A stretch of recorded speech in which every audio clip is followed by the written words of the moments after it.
చిరు వ్యాపారులకు ఆర్థిక స్థిరత్వాన్ని కల్పించడం ద్వారా మహిళా సాధికారత దిశగా రాష్ట్ర ప్రభుత్వం అడుగులు వేస్తోందని కాకినాడ ఎంపీ వంగా గీతా విశ్వనాథ్ పేర్కొన్నారు. ఆడేపల్లి క్యాంపు కార్యాలయం నుంచి ముఖ్యమంత్రి వైఎస్ జగన్మోహన్ రెడ్డి జగనన్న తోడు పథకం కింద 8 విడతలో చిరు వ్యాపారులు, సాంప్రదాయ చేతి వృత్తులు వారికి బ్యాంకుల ద్వారా 10,000 చొప్పున వడ్డీ లేని రుణాలను బటన్ నొక్కి ఖాతాల్లో జమ చేసే కార్యక్రమాన్ని వీడియో కాన్ఫరెన్స్ ద్వారా ప్రారంభించారు. కార్యక్రమానికి కలెక్టరేట్ నుంచి ఎంపీ వంగా గీత, శాసనమండలి సభ్యురాలు కర్రి పద్మశ్రీ, జిల్లా కలెక్టర్ కృతికా శుక్లా, కూడా చైర్పర్సన్ రాగిరెడ్డి చంద్రకళ దీప్తి, డిఆర్డీఏ, మెప్మా అధికారులు లబ్ధిదారులతో కలిసి వర్చువల్గా హాజరయ్యారు.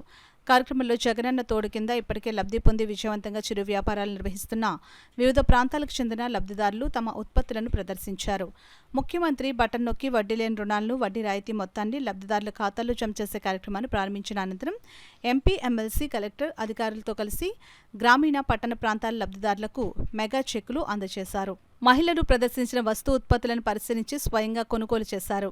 ఈ సందర్భంగా ఎంపీ వంగా గీత మాట్లాడుతూ గౌరవ రాష్ట్ర ముఖ్యమంత్రి వైఎస్ జగన్మోహన్ రెడ్డి చేతి వృత్తులు, చిరు వ్యాపారులు చేసుకునే మహిళలకు ఆర్థిక సహకారాన్ని అందించాలనే లక్ష్యంతో జగనన్న తోడు, ఇతర సంక్షేమ పథకాలను అమలు చేస్తున్నారని అన్నారు. కలెక్టర్ కృతికా శుక్లా మాట్లాడుతూ జగనన్న తోడు పథకం ద్వారా చిరు వ్యాపారులు, వీధి వ్యాపారులు అధిక వడ్డీలకు బయట నుంచి రుణాలు తెచ్చుకోవాల్సిన పరిస్థితి తప్పిందని అన్నారు. కార్యక్రమంలో incharge DRO, DRDA PD K Sriramani, MEPMA PD B Priyamvada, LDM CHSV Prasad, MEPMA DRDA అధికారులు, సిబ్బంది, వివిధ ప్రాంతాల లబ్ధిదారులు తదితరులు హాజరయ్యారు.